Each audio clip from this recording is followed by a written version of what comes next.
Man atrodo, kad dabar labai gerai, ne? Kaip tu manai? Nu, čia tobulai, man čia reikia O, Dieve, nuomot šitą studiją. Taip, nuomot šitą studiją mums reikia. Gerai, tu sakai. Oi. Tai ką? Aš galvoju, arba čia, arba po medžio. Ne, čia žinokit, fantastika. Čia fantastika. Čia, mes jūs dar čia- taip gerai nesam buvę. Dar taip prabangiai nesam buvę. Čia labai gražu. Rankų darbo.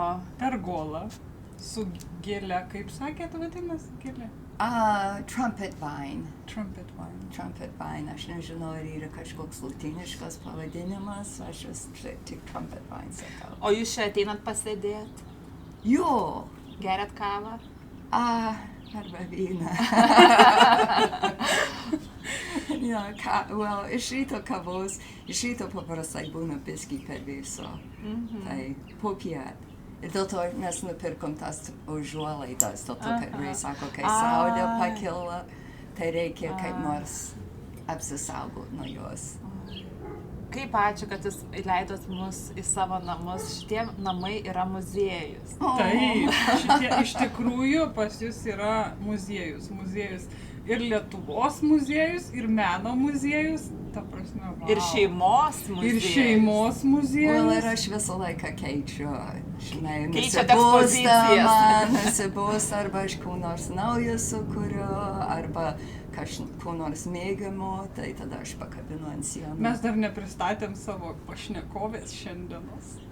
Bet aš nežinau, kaip ją pristatyti. Aš žinok, nes- irgi nežinau. Nes jūs per daug visko darot. Kaip jūs save pristatytumėt? Kas jūs esate? Vat sakytume, mes su Gintarė šiandien svečiuose pas Dalę. Kas yra Dalė?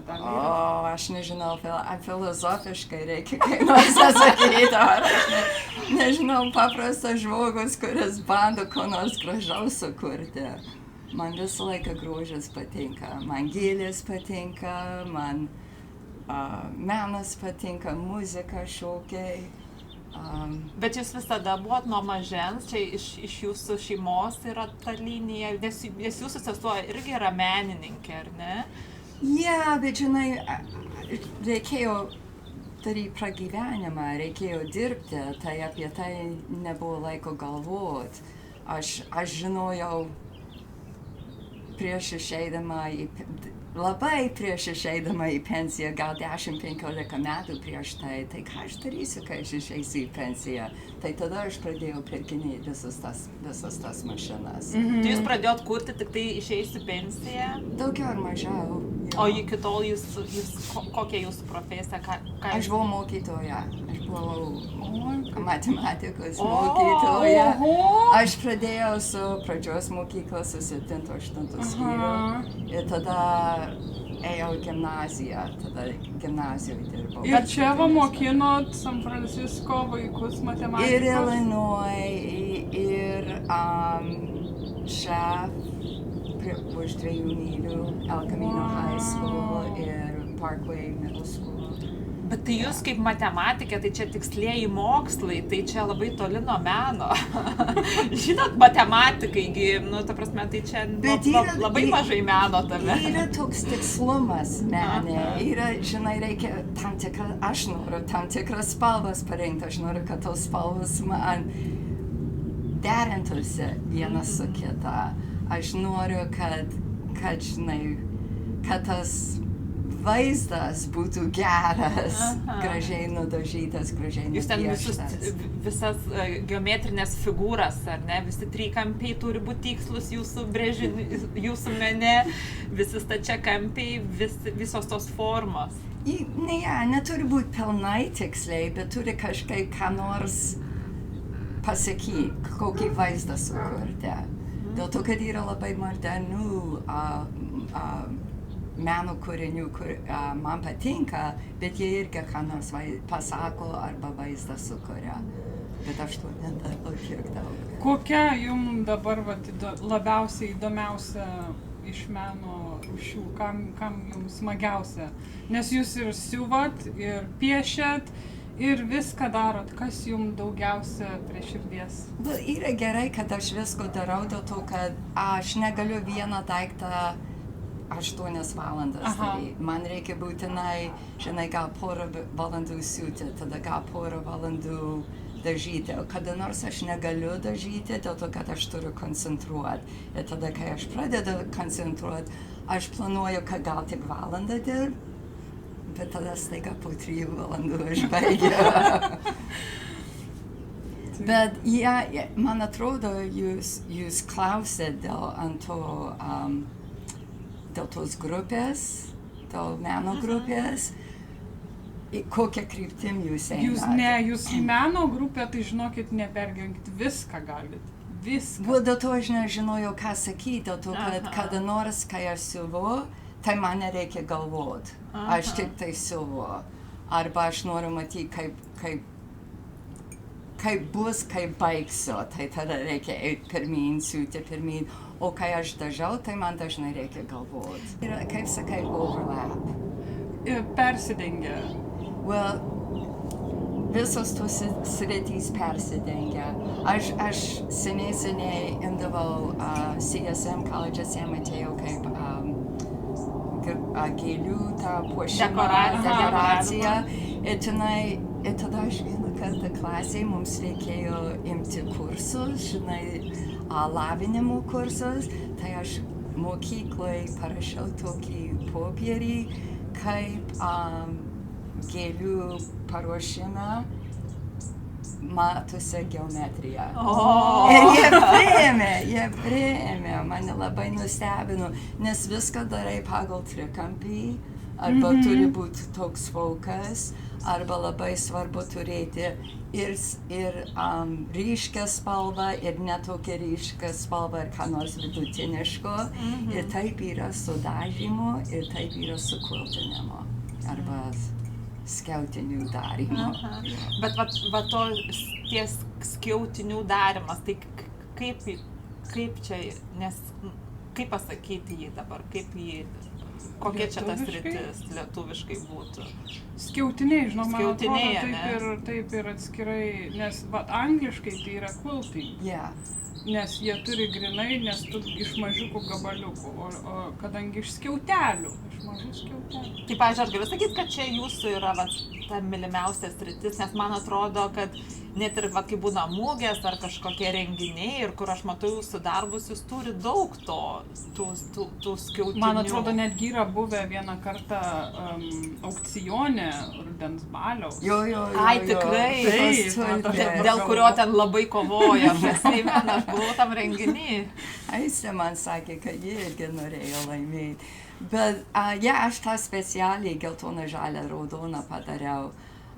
Bet, žinai, kai aš buvau jaunesnė, mes su močiute padarėm senovišku būdu. Žinai, mažas kvadratus susiuvom ir tada reikėjo didžiulį su ranka siūt. Su ranka. Ir tada aš sakiau, aš neturėjau kantrybės, aš sakiau, aš jau daugiau niekad gyvenime šito nedarysiu. Ir tada mano draugė man parodė prieš kiek metų ir žinai, viskas sumodernėjo, galima naudoti siuvimo mašiną, galima naudoti to pjovimo peiliukus ir taip toliau. Tai tada pamažiukais. Ir man buvo tada sunkiausia suderinti spalvas.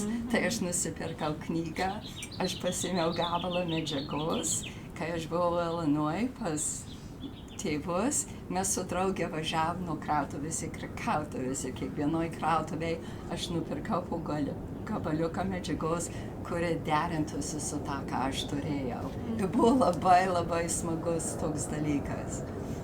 Anyway, nuo to laiko aš pradėjau siuvinėti. Bet jūs esat kaip savamokslė, jūs, viską, ką jūs išmokot, ar siūti, ar kažką kitą daryti, tai jūs pati tiesiog ieškojot, mokėtės iš knygų, žiūrėjot, klausėt kitų, ar ne? Iš knygų ir yra pamokų, dabar mažėja, nes visos tos krautuvės susidaro, kaip tik dabar viena didžiulė San Mateo, šiandien paskutinė diena. Kokia čia? Vadinasi Always Quilting. Rimtai užsidaro? Užsidaro. Man pernai buvo gyvenimo šokas, kai Joanne's visas uždarė. O kodėl galvojat, jos užsidaro? Žmonės nebesiūna, nieko nebedaro rankdarbių? Well, jos norėjo išeiti į pensiją, bet jo, mažiau kas domėsi. Ir kainuoja, ta medžiaga kainuoja. Anksčiau kainavo... Rankų darbas visgi. Jo, dabar kainuoja, būdavo kokie $7 už jardą, ir dabar kokie 13-14. Jo, dabar brangu. Tai kaip jūs atsiradot San Franciske, papasakokit, nes mes taip supratom, jūs augot Ilinojuje, ar ne? Jo, ir Illinois, aš dirbau porą metų kaip mokytoja, tada aš dirbau virš metų kaip defense mapping. O kas tai yra? Mes žemėlapius kūrėm, visos Amerikos žemėlapius, bet aš buvau Lietuvoje su sese 76 metais ir defense mapping mane davė to clearance. Aš negalėjau gauti clearance, nes jie turėjo patikrinti, kur aš Lietuvoje, kur aš buvau, ką lankiau. Tai tada man nusibodo laukti, tada sužinojau, kad vasario 16 gimnazija ieško mokytojų ir nors jiems nereikėjo matematikos mokytojus, jie mane priėmė kaip anglų kalbos ir istorijos mokytoją. Nes tais laikais tai jau tikrai tokių mokytojų labai trūko, Lietuvoje niekas nemokėjo anglų kalbos. Jo, ir jie norėjo bendrabučio pavaduotoją. Tai aš buvau bendrabučio pavaduotoja. Tai po pirmų metų man patinka, aš dar pasiliksiu, tai aš pasilikau 3 metus. Ir tada po to aš grįžau ir aš galvojau, dabar pasaulis mažas, aš galiu eiti kur noriu. Ir mano brolis jau čia buvo ir jis sako, ateik pas mane gyventi. Tai aš sakau, kodėl ne. Tai aš atsikrausčiau. Tai iš Lietuvos į San Franciską? Well, į St. Louis, bet St. Louis is O'Fallon, Illinois, kur yra netoli St. Louis. Iš ten, tada čia. Ir aš vis galvojau grįšiu, bet kažkaip negrįžau. Ir tada pasilikau čia. Taip, taip, aš jau įsivaizduoju, kad jūs čia labai daug metų, jeigu van rožė prieš 20 viršų metų sodinta prie vartelių. Tai jūs matėt visą augimą ir visą pasikeitimą čionais San Francisco ir visos Bay Areas. Nuo pat pradžių visą IT augimą sektoriaus. Visas, net va čia South San Francisco, tas rajonas yra visas naujas biotech rajonas. Ir kiekvieną dieną dygsta kaip grybukai. Ir yra tokia keista Biogen, DNA, 23andMe, visos tos kompanijos tenai. Tai labai įdomu. Bet San Francisco irgi būdavo daug švaresnis miestas. Mažesnis be abejo buvo. Aš lengvai tenai gyvenau arba nuvažiuodavau, dabar aš nenoriu dėl to, kad judėjimas toks blogas. Vakar mes važiavom į tą Bareikio koncertą ir vos patekus ant 101 kamštis kelią taisė. Ir tą taisys visą mėnesį. Ir dar tas 101 ten 10 juostų. Sumažino tas juostas vietoj to, kad 3 ar 4 sumažino iki 2. Tai dėl to buvo kamštis. Tai jūs matėte ir kaip keitėsi lietuvių bendruomenė čia, nes lietuvių bendruomenė į San Franciske jau daugiau negu 70 metų. Tai jūs irgi matyt, ir gal net, man atrodo, jūs ir dalyvavot gal ir valdyboje, ar ne, kažkuriais metais? Ne tik valdyboje, bet ir... Buvot pirmininkė gal net? 2 kartus. Ne pirmininkė. Aš buvau valdyboje 2 kartus. Aš buvau sekretorė vieną kartą. Ar sekretorė? Ir tada antrą kartą pirmininkė. Bet mes turėjom gerą valdybą. Buvo Algis, Marytė, kas dar, tenai buvo gera valdyba. Bet keitėsi lietuvių bendruomenės, tikriausiai irgi labai išdidėjo, nes tikriausiai buvo kažkiek mažai žmonių ir po to vis daugiau. Vienu laiku aš ėjau į kūčias ir aš galvojau viskas, jau čia nieko nėra, buvo taip mažai žmonių, bet tada, žinai, Lietuva atgyvo savo nepriklausomybę ir Žmonės staiga pradėjo pradėjo žmonės važiuoti. Ja. Tada tikrai pagyvėjo. Kai aš pamačiau, kokia mokyklėlė buvo didelė, aš galvoju, o dabar gerai. Ja. O niekad neteko jums dirbti mokyklėlėje? Ne čia. Aš dirbau, Danutė turėdavo kursus, bet buvo labai neformalu ir aš dirbau su ją ir ten buvo keli suaugę, kurie norėjo mokytis lietuviškai, tai aš su jais dirbau. Bet namuose, dažnai būdavo namuose, mes nuvažiuodavom dar į Berkeley kelias kartus, aš atsimenu. Jūratės vyras norėjo lietuviškai išmokti, tai aš su juo dirbau. O jūsų vyras kalba lietuviškai? Jis tik tai moka sakyti mano mielą žmonelę. Svarbiausia. Ir man patinka blynai. O, ir aš esu darbininkas. Tai gal kepat kažkokius ypatingus blynus? No, bet jis turi tam tikrą rutiną ir jis sekmadieniais mes blynus valgom. Šeštadieniais lašiniukas su kiaušiniais. Jau čia gal ir jo daryta čia kava, ar ne? Mes geriam. Jis paruošia. Jis paruošia. Ir tai man tas labai patinka. Labai malonu kiekvieną rytą atsikelti, jau kava paruošta. Tai va, ir mes jau aptariam podelius, bet dabar galim dar su visais pasidalyti, nes mes išsirinkom podelius ir jie visi turi istoriją. Tai papasakokit dalį apie savo pirmą podelį. Bet mano podelį, tai menininkė Laveliai tuos padarė. Mes, kai buvau Alaskoje, mes su Kristina ėjom jos pasiklausyti. Paprastai tie veidai yra dviejų spalvų, viena šviesnesnė pusė, kita tamsesnė pusė. Ir man tos moterys labai mielos. Jos tokios linksmos, jos vyšnės renka. Ir man labai patiko tas. Tai mes jau žinom, kad jūsų mėgstamiausias puodelis kavos. Jo, aš išrenku vieną ir aš kiekvieną rytą iš to geriu. O mano vat yra susivimo mašina. Jo, mano draugė tą dovanojo. Jie žinojo, aš jai esu pasiuvus kelias quilts, tai man padovanojo, tai man labai patinka. Tai kai ta draugė atvažiuoja, jai jau tenka iš to puodelio gerti, ne? Aš arbatą geriu iš tos kavos, iš to puoduko.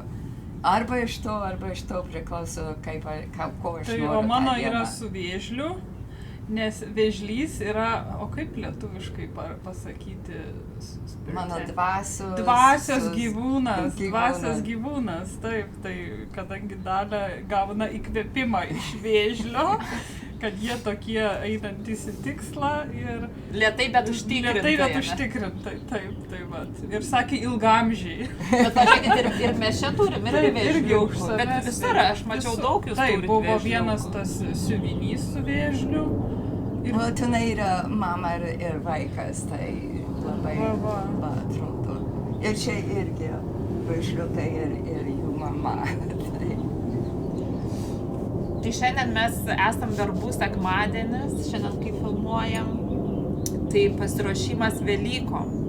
Kaip pas jūs vyksta Velykom pasiruošimas? Kokius jūs kiaušinius dažot, kaip dažot? Turi tradicijų kažkokių velykinių?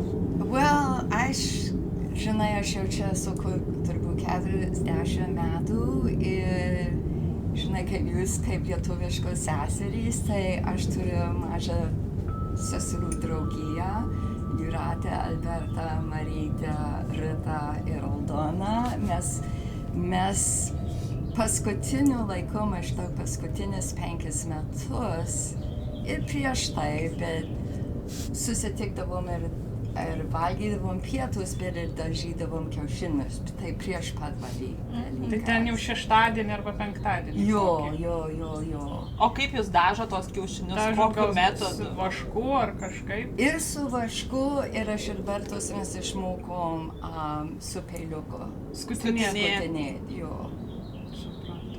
Nes aš tai čia Kalifornijoje atvykus išmokau tokį tinginių dažymo būdą su kaklaraiščiais. Jūs esat bandžius su kaklaraiščiais? Ne. Reikia senų šilkinių kaklaraiščių. Mes su Gintarė tarp kitko ir darėm kartu, turbūt užpernai. Aha. Ir apvynioji tuos kiaušinius, palauk, reikia išvirtų? Ne, verdis. Ne, žalius kiaušinius, bet reikia, žinot, tą kaklaraištį visą išlupi, Ir reikia būtinai, kad būtų 100% šilkinis. Jo, mes praeinam pro Goodwillus, pasiieškom metų bėgi, pasiieškom su gražesniais raštais ir tada, kai jau tą kaklaraištį išardai, tai tą gerą kaklaraiščio pusę, jau kur ta geroji, dedi ant kiaušinio, apvynioji ir dedi virti su actu, šiek tiek acto. Ir tada, kai jį išimi, kas ant kaklaraiščio atsiranda ant kiaušinio. Wow, aš to nežinau. Tai va, gali pabandyti dar ne vėlų nulėkti arba vyro išsitraukti kokį kaklaraištį. Įdomu, kad su šilku. Su šilku labai svarbu, kad būtų, nes yra kaklaraiščių, kurie yra poliesteriniai. Tai žinokit, labai svarbu, žiūrėkit, kad būtų 100% šilkinis. O aš galiu pasakyti. Aš pradėjau dažyti su akvarelė. Nuo to laiko, kai aš pradėjau, aš turėjau šilkinę skarą. Ir reikia ištiesti tą skarą ir tada paėmė dažus ir pirmą paėmė vaško ir sukūrė ar gėlę, ar lapus, ar ką nors panašaus ir tas padaro tokius rėmus ir tada paėmė dažus ir metė ant tos skaros ir tie dažai keliauja. Taip, keliauja ten, kur nori. Ir eina per vašką tolyn ar ties vašku sustoja prie vaško. O, geras. Tai man patiko, kaip keliauja. Tai taip reikia išmokti, kaip valdyti, kai dažai ant popieriaus. Leisti dažams daryti, ką nori, bet reikia kažkaip šiek tiek suvaldyti. Tai man tas patiko. O jūs turi tradicijų velykinių, kad, nežinau, ridenat margučius ar būtinai ryte ten daužė tos margučius? Mes daužydavom. Dabar daugiau ar mažiau aš vyrai nupirko šokoladinį zuikį ir jis man nupirko šokoladinį zuikį. Ir jeigu aš prisimenu, tai mes daužom. Nes čia tai Amerikai tai tas egg huntas, ne? Nes Lietuvoje tai tokių dalykų nebūdavo. Tų medžioklių kiaušinių. Tai reikia medžioklių, kada Alaskoje, kai yra sniego. Tai vieną kartą man teko, kai pas sesę nuvažiavau, tai darėm, tai labai įdomu sniege. O kokios šiaip lietuviškas šventės labiausiai laukiat? Kalėdų. Kalėda, jūsų šventė. Kalėdų kūčios yra geriausia šventė. Bet jūsų vyras ne lietuvis, bet jisai švenčia visas lietuviškas šventės pagal lietuviškas tradicijas, ar jūs miksuojate? Ką jis iš manęs išmoko? Jis anglas, jis iš Anglijos, ir jam lietuviai patinka. Jis mėgsta švęsti jis mėgsta švęsti Velykas, mes pereitais metais važiavom į pikniką, buvo smagu susirasti skrybėlę, kaip tu sakei. O jums tenka grįžti į jo gimtinę, į Angliją tenka grįžti kažkokią? Nedažnai, bet tą kartą, kai mes važiavom į Angliją, tai mes aplankėm jo tėvą, jo brolį, tada mes trumpai nuskridom į Lietuvą ir mano tėvai tenai buvom ir mes visi kartu važiavom į Palangą. Tai buvo labai gera kelionė. Mes daug keliaudavom, dabar jis tiek daug nenori keliauti. Ne, jūs dabar turi didelį ūkį. Dabar turite šitiek kačių.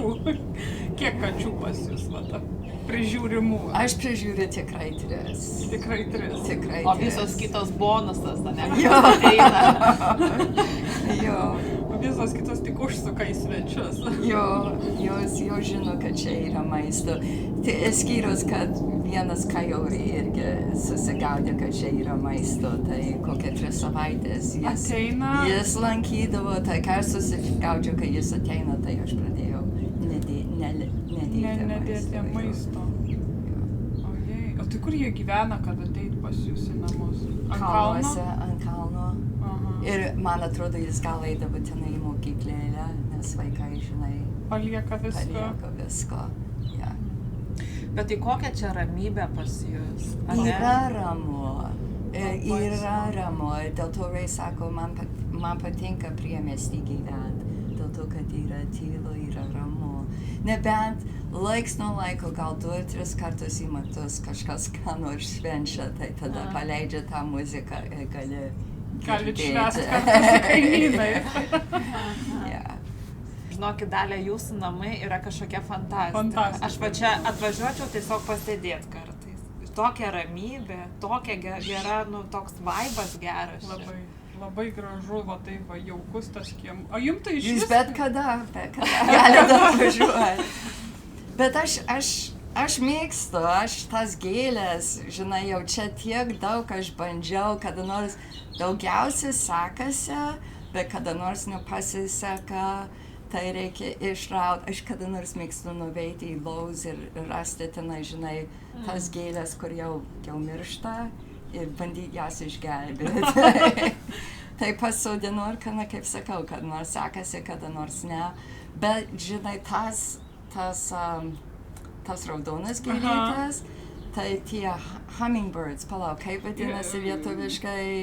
Kolibriai lietuviškai. Kolibrėliai. Tai juos labai mėgsta. Tai mes, kai jie sėdėdami čia, mes matom, gal atskrenda vieną, antrą, kada nors porelę, tai labai smagu. Nes jie iš tikrųjų, aš turiu maitinimo tą indą namuose jiem. Jie atskiria raudoną spalvą. Ir jie už tai visą laiką skrenda ten, kur raudonas gėlės. Ir todėl tie visi, tie hummingbird feeders, jie yra su raudonom gėlytėm. Oh. Nes jūs, jeigu pas jūs jie atskrenda, tai galit pasikabinti tą hummingbird feeder. Iš tikrųjų labai smagu, jie tada visą dieną dūzgia aplinkui. Bet ir jie mėgsta tas gėlės. Taip, nes jie eina, kur raudonų gėlių patikrinti. Ir tas, aš tą irgi apkarpiau, bet jis labai didelis ir paprastai būna daugiau gėlių. Ir jos būna, man patinka. Ray labai mėgsta irgi. Nu, pas jūs apskritai beržas prie namų auga jau. Beržas, slyvų medis. Čia slyva. O būna slyvų? Būna slyvų. Laiks nuo laiko nebūna, bet paprastai. O mėlynos ar geltonos? Raudonos, tokios gražios, raudonos, saldžios. Žodžiu, gyvenimas vyksta pilnu tempu čia pas jūs. Pilnu tempu. Va, pažiūrėkit, visi dirba, kas ką lieja, kas kur važiuoja, kas kur vat sėdi savo gražuolę pasirėmus. Oi. Palauk, kokia Paulina, mes pirkom, čia yra cemento fabrikas, tai mes pirkom, buvo pavadinimas jos. O čia gal turėtų ir vandenukas? Turėtų būt, bet žinai, tie, kaip vadinasi, meškinai, raccoons, geria tą vandenį, tai tada aš... Rimtai. Čia visas zoologijos sodas pas. Well, yra šeškų, yra possums, yra tų raccoons, tai visko yra. Ir kačių. Tai ką, labai jums ačiū, kad mus priėmėte į svečius, jūsų namai yra nuostabus, aš tikiuosi, kad jūs juos kada nors atversite, tokį, žinot, kaip lietuvių kultūros centras. Nes labai, nu čia tiesiog kiekviena siena turi savo istoriją, kiekvienas paveikslas, kiekvienas jūsų namų kampelis turi istoriją ir jinai kažkaip vis tiek siejasi ir su Lietuva. Arba galbūt darysit kokius nors meno dirbtuves, pavyzdžiui. Aha, nes reikia tą mašiną išmokyti jaunus Jauną žmonės kartą dirbti. Galėčiau, bet galėčiau, bet po kas aš labai užsiėmus su savo darbeliais.